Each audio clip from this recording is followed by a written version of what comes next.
Assalamualaikum dan selamat petang murid-murid.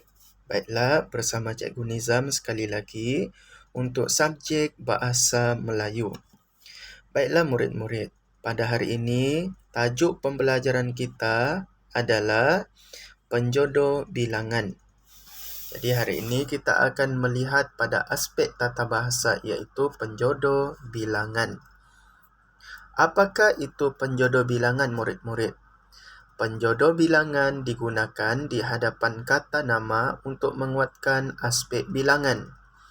Terdapat juga penjodoh bilangan yang disertai dengan kata bilangan. Penjodoh bilangan berfungsi untuk menerangkan aspek bilangan sesuatu benda, tempat, manusia, perkara dan hal. Jadi itu yang dimaksudkan dengan penjodoh bilangan.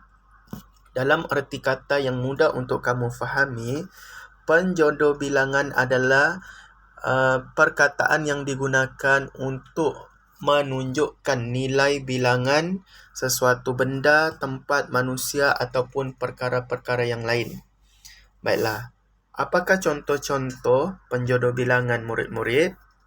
Contoh yang pertama kamu lihat di sini adalah penjodoh bilangan biji. Ini adalah penjodoh bilangan biji. Biji ini digunakan untuk menunjukkan bilangan benda kecil, bulat atau seakan-akan bulat. Apakah contoh benda kecil, bulat atau seakan-akan bulat? Contohnya cawan, bola, gelas, labu, apple. Kalau kamu lihat di tepi sini, ini adalah contoh penjodoh bilangan, penggunaan penjodoh bilangan dalam sesuatu ayat. Contoh yang pertama, sebiji cawan. Sebiji cawan maksudnya cawan itu bilangannya adalah satu sahaja, sebiji cawan. Kemudian yang kedua, 2 biji bola. Ingat, bola penjodoh bilangannya adalah biji. Jangan panggil 2 buah bola. Tidak. Bola berbentuk bulat. Jadi penjodoh bilangan yang sesuai untuk menunjukkan nilai jumlah bilangan bola itu adalah dengan menggunakan penjodoh bilangan biji. Begitu juga dengan apple. 5 biji apple. Apple walaupun dia tidak bulat tetapi dia seakan-akan berbentuk bulat. Jadi penjodoh bilangan untuk apple adalah biji. 5 biji apple. Itu contoh penjodoh bilangan yang pertama iaitu biji. Kemudian kita lihat contoh penjodoh bilangan yang seterusnya. Contoh penjodoh bilangan yang kedua adalah ikat. Ikat ini digunakan untuk benda yang diikat. Apa-apa benda yang diikat, kita akan menggunakan penjodoh bilangan ikat. Contohnya apa benda yang selalu diikat? Contohnya sayur, lidi, papan. Kalau kamu lihat pada gambar itu, kita dapat lihat sayur itu sedang diikat oleh getah. Menggunakan getah, kan? Jadi, kita panggil sayur ini sebagai seikat sayur. Kalau ada 2 sayur yang diikat, kita panggil 2 ikat sayur. Contoh di sini di tepi ini ada cikgu berikan seikat sayur, 2 ikat penyapu lidi. Penyapu lidi pun dia diikatkan. Jadi penyapu lidi penjodoh bilangannya adalah ikat. Apa-apa sahaja yang diikat, kita akan menggunakan penjodoh bilangan ikat. Baiklah, yang seterusnya murid-murid. Contoh penjodoh bilangan yang seterusnya adalah gulung. Kalau kamu lihat di situ, ini adalah contoh penjodoh bilangan gulung. Gulung ini untuk apa? Gulung ini digunakan untuk benda yang panjang dan bergulung. Kalau tadi ikat digunakan untuk benda yang diikat.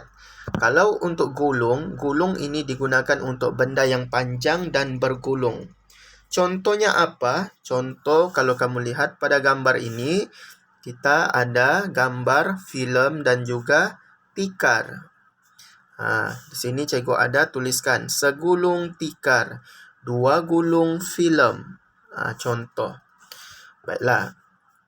Dan yang seterusnya pula, penjodoh bilangan buah. Penjodoh bilangan buah digunakan untuk apa? Untuk benda besar dan padu yang tidak mempunyai bentuk yang tertentu. Maksudnya bentuknya itu boleh berubah-ubah.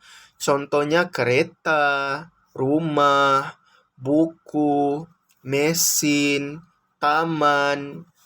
Kita panggil sebagai buah. Contoh ayat di sini, sebuah kereta, 2 buah rumah. Kenapa kita gunakan penjodoh bilangan buah? Sebab kereta ini adalah sesuatu yang berubah-ubah bentuknya. Rumah pula adalah sesuatu benda yang besar. Buku, sebuah buku. Kenapa kita panggil buku ini sebagai sebuah? Kerana buku juga boleh berubah-ubah dia punya bentuk. Ada buku berbentuk love, ada buku berbentuk 4 segi. Dia boleh diubah-ubah isi padunya. Jadi kita panggil sebagai buah menggunakan penjodoh bilangan buah. Baiklah, yang seterusnya penjodoh bilangan pasang.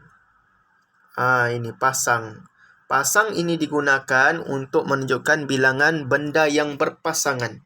Contohnya tangan kita. Kita panggil sebagai apa? 2 pasang tangan. Kenapa 2 pasang tangan? Sebab tangan kita ada 2 berpasangan. Jadi kita panggil sebagai 2 pasang tangan. Ataupun apalagi anggota kita yang ada pasangannya. Kaki, 2 pasang kaki. Telinga, 2 pasang telinga. Mata, 2 pasang mata. Itu contohnya. Okey, kalau benda pula kasut. Kasut kita ni dia ada pasangannya. Jadi kita panggil sebagai sepasang kasut, 2 pasang kasut, 3 pasang kasut. Bergantung kepada jumlah kasut itulah berapa pasang. Okey, kemudian begitu juga untuk pasangan suami isteri yang sudah berkahwin. Kita gunakan penjodoh bilangan pasang. Okey. Suami isteri itu sepasang pengantin yang sepadan. Contohlah. Okey, sorry lah ayat cikgu berambur sedikit. Okey, jadi ini adalah contoh-contoh penjodoh bilangan. Ingat, penjodoh bilangan adalah perkataan yang kita gunakan untuk menunjukkan jumlah sesuatu benda, manusia ataupun sesuatu perkara. Boleh faham murid-murid? Okey, jadi itu sahaja untuk video penerangan pada hari ini. Okey, tugasan murid-murid pada hari ini adalah apa? Tugasan kamu, cikgu mahu kamu salin nota bermula dari sini, penjodoh bilangan. Okey, salin. Kemudian salin contoh-contoh penjodoh bilangan ini. Okey, gambarnya tidak perlu lukis. Kamu cuma perlu tulis semula dia punya perkataan-perkataan ini. Sebiji cawan yang ni. Okey. Jadi untuk yang ini, kamu cuma perlu salin yang di dalam gambar sini saja. Ini. Salin saja nombor 1. Okey, ini tidak perlu salin ya. Okey. Lepas tu yang ni lagi salin juga apa yang dekat sini. Ini salin. Nombor 2 salin. Kemudian apa lagi? Yang ni lagi salin juga nombor 3. Tulis di dalam buku ya. Okey, gambarnya tidak perlu lukis. Kamu cuma perlu salin dia punya maklumat berbentuk perkataan sahaja. Yang ni lagi nombor 4 tulis nombor 4. Okey, ini nombor 5. Okey, salin itu sahaja. Boleh ya murid-murid? Jadi itu sahaja untuk video pada hari ini. Jika murid-murid ada sebarang pertanyaan, boleh tanya kepada Cikgu Nizam melalui grup Telegram. Terima kasih semua. Assalamualaikum. Bye.